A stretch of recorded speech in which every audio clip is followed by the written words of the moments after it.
Hey, what is going on, people? This is Elder Tenchi, and I'm here to just give a first impressions about a brand new show that's out on Cartoon Network that premiered on Saturday.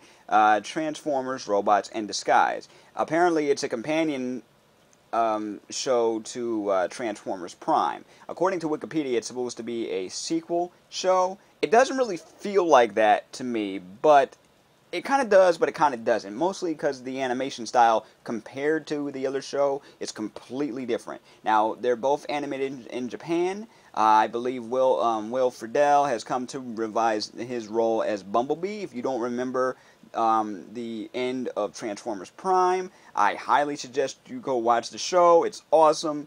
But he played Bumblebee, and Bumblebee did not have his voice. He had the regular beep boop voice, similar to the Transformers movies, except without all the bad jokes and the AM/FM radio. Um, okay, so Bumblebee in this version is a cop because it's years later. Everybody on Cybertron is thriving. There's not that much crime or anything like that. You know what I'm saying? So their job is pretty boring.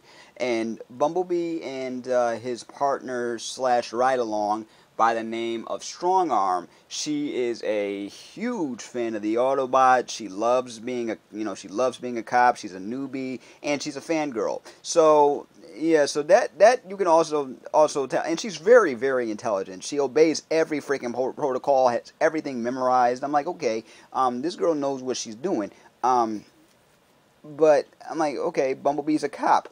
It seems like a nice transition from just being a normal Autobot that used to be a scout that now has a position of authority. I think that was a pretty good transition. Now they're chasing after this punk kid, this like teenage kid by the name of Sideswipe, and he's just racing around the place, messing stuff up. You know what I'm saying?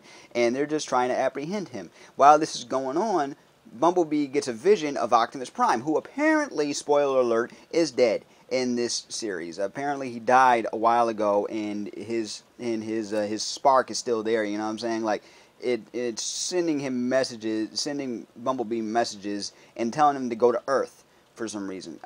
So the space bridge they used to go back and forth is located in the Autobot Museum, and Bumblebee has to sneak his way into the museum. Now, one thing I got a problem with: he's a cop. Why do you have to be dishonest to get to where you got to go? I mean, he's a cop. He could just say, "Hey, I'm out for a stroll." You know what I mean? Just checking up on things. I'm feeling nostalgic. Something, I don't know. The animation for this show is kind of weird. It has sort of a 2D, 3D, um, uh, cell shaded style to it, similar to past shows like Transformers Armada and Energon and things like that. It's not a turn off, but it threw me for a loop. Especially since this show was on at 6 in the morning. I'm getting ready for work. I'm still tired, and I don't have my glasses on, so everything looks blurry at the time. So it just threw me off. So yeah, there are human characters in this show, as to be expected. Hopefully, they're not the main focus. I mean, they don't tend to be in the shows. They're not always the main focus. The movies, which pissed me the heck off, they're always the main focus. And here, it's a different story. So you meet this father and son.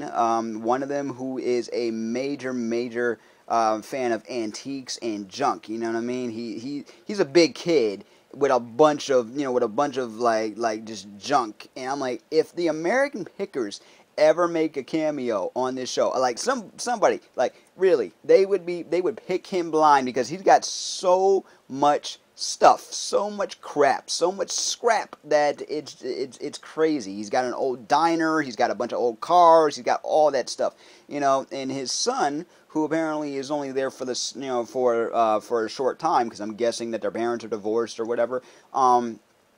He feels like he's getting too old for this, and he doesn't. And for some reason, him and his dad, they don't seem to be connecting. Like, his dad's all happy to see him, but he seems like blah, like, why am I here? Things like that. And you think that would just be regular teenage mood swings, puberty, and whatnot. But I think there's something deeper to their relationship, and it's just not there anymore.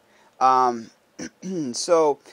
So the Autobots go through the space bridge because they're following Bumblebee. Bumblebee tells them to go back. They basically say no, we can't do it. One says it because of protocol, and the other one, who's handcuffed to her, which happens to be Sideswipe is connected to Strong Arm. She she repeats protocol to him, and they let the punk kid go, and he follows he finds a human, and he doesn't know what a human is, and blah blah blah. So okay, that whole start and everything, and the human discovers that he can transform into a car and all that, and we see their enemy, who happens to be this dinosaur kind of droid who eats metal and gets stronger. Now, we've seen stuff like this before in other cartoons and other genres, but this was kind of interesting. But he apparently this particular vision of villain wanted to be like an attention hog, you know what I'm saying? He was expecting people to know who he was because he destroyed an entire city on his own back on Cybertron. So, okay, but not that many people know your name. Like, maybe you did like too good of a job? What the heck? I don't know.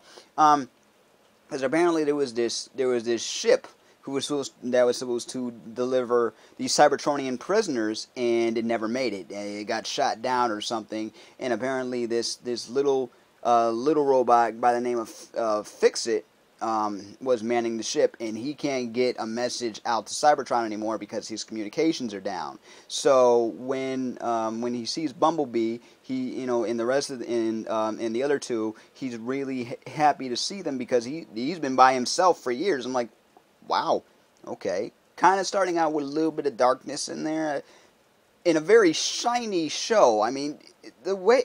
I can't